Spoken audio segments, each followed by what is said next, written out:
और अब हमारी खास पेशकश देश प्रदेश कर्नाटक में कांग्रेस की जीत और बीजेपी की हार से विपक्ष खासा उत्साहित है। जाहिर है विपक्ष इसे 2024 के लिए बड़े संकेत के तौर पर देख रहा है और इसी कड़ी में कल महाराष्ट्र में एनसीपी प्रमुख शरद पवार ने महाविकास अघाड़ी के घटक दलों की एक अर्जेंट बैठक बुलाई और इस बैठक में उद्धव ठाकरे, महाराष्ट्र कांग्रेस अध्यक्ष नाना पटोले, संजय राउत समेत कई बड़े नेता शामिल हुए।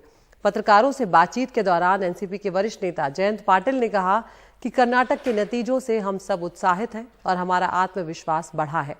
अब हमारे कार्यकर्ता ज्यादा जोश के साथ जनता के बीच जाएंगे।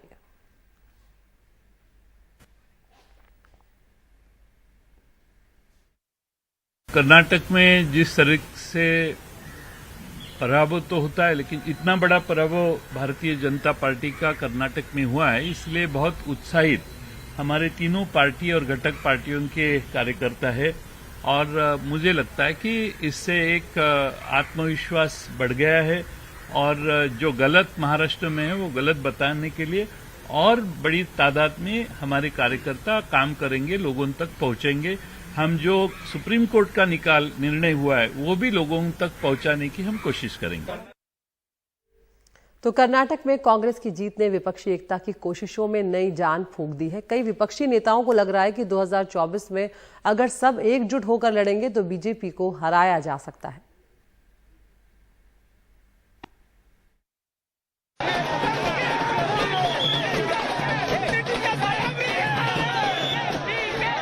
कर्नाटक में कांग्रेस को मिली प्रचंड जीत ने बीजेपी का दक्षिण का एकमात्र दुर्ग ध्वस्त कर दिया है। कांग्रेस की जीत इसलिए भी बड़ी मानी जा रही है क्योंकि प्रधानमंत्री मोदी के धुआंधार प्रचार और तमाम केंद्रीय मंत्रियों द्वारा मोर्चाबंदी के बावजूद बीजेपी अपने किले को नहीं बचा पाई। इससे विपक्ष के हौसले बढ़ गए हैं। एक बार फिर मजबूत विपक्षी एकता की बात जोर पकड़ लिया है। इसके लिए अब नए सिरे से कवायद हो रही है। विपक्ष के तमाम नेताओं को लग रहा है कि अब 2024 के आम चुनाव की लड़ाई में बीजेपी को ठीक से घेरा जा सकता है।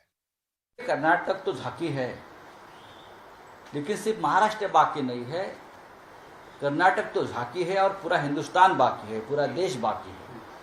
हालांकि कर्नाटक चुनाव से पहले ही कई राज्यों में बीजेपी के खिलाफ कई पार्टियां एकजुट होकर लड़ चुकी है। बिहार, महाराष्ट्र, झारखंड, तमिलनाडु जैसे राज्यों में कांग्रेस का अन्य दलों के साथ गठबंधन है। पर सवाल ये है कि उत्तर प्रदेश, बंगाल, केरल, तेलंगाना, पंजाब और दिल्ली जैसे राज्यों में विपक्ष का एकजुट होकर बीजेपी का मुकाबला करने के लिए मैदान में उतरेगा। इन राज्यों में बीजेपी के विरोधी दल आपस में भिड़े हुए हैं। कांग्रेस अब सबकी एकता की बात पर जोर दे रही है। सारे देश भर में एक लहर पैदा हो गए हैं। The days of BJP party are numbered. मतलब बीजेपी पार्टी की जमाना खत्म होते जा रहे हैं। तो इस समय अगर विपक्ष एकजुट ना हो तो हिंदुस्तान के आम लोग हमें माफ नहीं करेंगे। बिहार के मुख्यमंत्री नीतीश कुमार पहले से ही सक्रिय हो चुके हैं। वो इस फॉर्मूले पर काम कर रहे हैं कि 2024 के आम चुनाव में बीजेपी के उम्मीदवारों के खिलाफ विपक्ष का एक ही उम्मीदवार खड़ा किया जाए।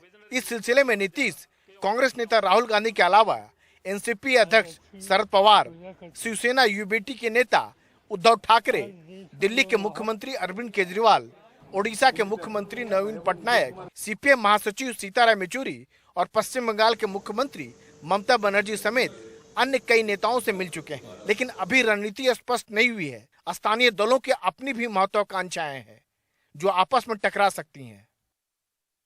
Now it is the beginning of the end of 2024 because if you see full India, from where they will get the vote? UP, of course, Jogi Raj is there, atrocities Raj is there. So there people are afraid, and BJP, of course, they have some field there, and opposition is not that strong. But this time, Akhilesh will do better, and I will be with Akhilesh also, others also. विपक्षी एकता की बात में एक बात और साफ होनी है कि विपक्षी गठबंधन का नेतृत्व कौन करेगा। इसे लेकर मतभेद अभी बने हुए हैं। कर्नाटक में मिली जोरदार जीत से कांग्रेस को नई संजीवनी मिली है, लेकिन क्या उसके नेतृत्व में बाकी दल आने को तैयार होंगे? अगर कांग्रेस को भूमिका मिली तो 2024 का आम चुनाव बहुत दिलचस्प हो जाएगा। आगे बढ़ते हैं। नारकोटिक्स कंट्रोल ब्यूरो और नौसेना ने ऑपरेशन समुद्रगुप्त के तहत 40,000 करोड़ से ज्यादा की कीमत के ड्रग्स बरामद की है। इसमें सबसे बड़ी खेप 12,000 करोड़ रुपए की है, जो हाल ही में केरल के कोच्चि के पास पकड़ी गई। इस मामले में एक पाकिस्तानी नागरिक को भी गिरफ्तार किया गया है। एनसीबी के मुताबिक देश में ड्रग्स की जितनी भी बड़ी खेप आ रही है, उनके पीछे पाकिस्तान के ड्रग्स माफिया हाजी सलीम है, जो पाकिस्तानी खुफिया एजेंसी आईएसआई को ड्रग्स तस्करी का पैसा देता है।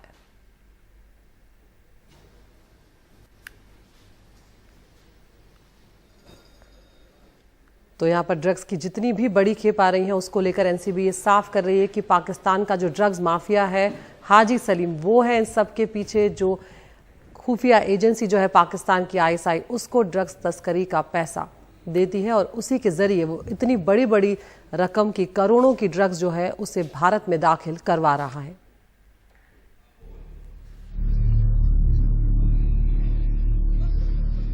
नशीले पदार्थ मेथाम्फेटामाइन की इतनी बड़ी खेप देश में पहले कभी नहीं पकड़ी गई। इस खेप को एनसीबी और भारतीय नौसेना ने ऑपरेशन समुद्रगुप्त के तहत जब्त किया।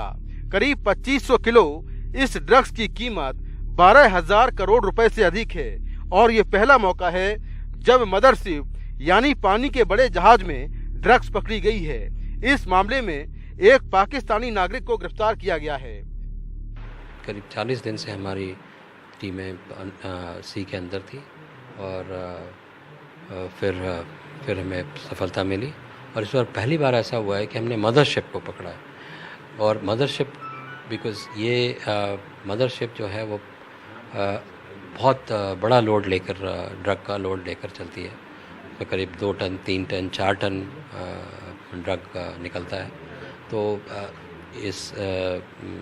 इसमें इसलिए हमें बहुत बड़ी सफलता मिली है और 2.5 टन के करीब हमने ड्रग सीज की।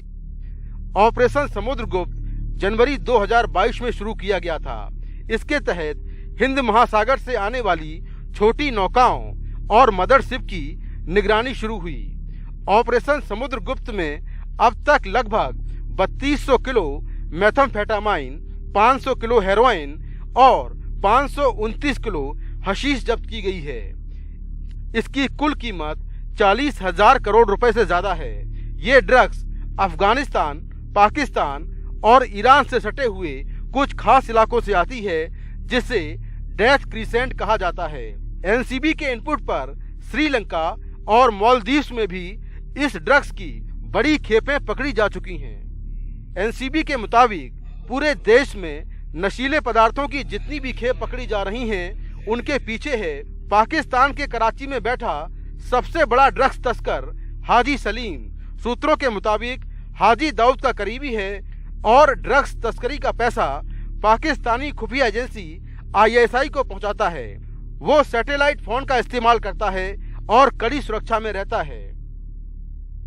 हमने एक्यूज पकड़ा है। उनके स्टेटमेंट में उनका ये कहना है कि ये माल हाजी सलीम की तरफ से आया है। हाजी सलीम का सर क्या कौन है सर? ये क्या आईएसआई के लिए काम करता है या? हाजी सलीम मैंने जैसा बताया कि वो सबसे बड़ा सिंडिकेट रनर है और क्राइम प्रोसीड्स का कुछ पैसा इन लोगों का आईएसआई को फंड करने में इस्तेमाल होता है। हाजी सलीम के ड्रग्स के पैकेट पर कोड वर्ड लिखे होते हैं, जिनमें 777, 999, 555 और उड़ते घोड़े का साइन है। सुरक्षा एजेंसियों की माने तो हाजी सलीम पाकिस्तान में दाऊद इब्राहिम और आईएसआई के बीच की कड़ी है। वो नशे का सबसे बड़ा सौदागर है। अब जो पाकिस्तानी नागरिक पकड़ा गया है, उससे पूछताछ के बाद हाजी सलीम और उसके सिंडिकेट के बारे में जानकारी ली जा रही है। नई दिल्ली से कैमरामैन मोहम्मद मुर्सलीन के साथ मैं मुकेश सिंह सेंगर, एनडीटीवी इंडिया।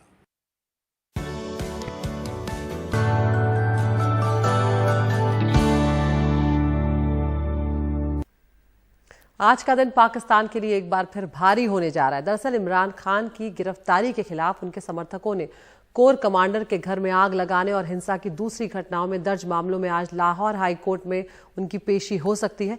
उधर इमरान खान की पार्टी पीटीआई के कुछ नेताओं ने ये भी संभावना जताई है कि इमरान को फिर से गिरफ्तार किया जा सकता है। वहीं शुक्रवार को जमानत मिलने के बावजूद फिर से गिरफ्तारी के डर से इस्लामाबाद हाई कोर्ट में घंटों वक्त गुजारने के बाद इमरान खान शनिवार को लाहौर स्थित अपने घर वापस लौट आए थे। इस्लामाबाद हाई कोर्ट ने इमरान खान को 9 मई के बाद दर्ज सभी मामलों में गिरफ्तार करने से रोकते हुए उन्हें जमानत दे दी थी और 15 मई को आगे की राहत के लिए लाहौर हाई कोर्ट का दरवाजा खटखटाने के लिए कहा था। इमरान खान की गिरफ्तारी से पाकिस्तान के अलग अलग हिस्सों में लगातार हिंसक प्रदर्शन हुए, विरोध प्रदर्शन हुए। कम से कम 10 लोगों की जान जाने की खबर आई, दर्जनों घायल हो गए और तभी से देश भर में इंटरनेट सेवाओं को निलंबित कर दिया गया है।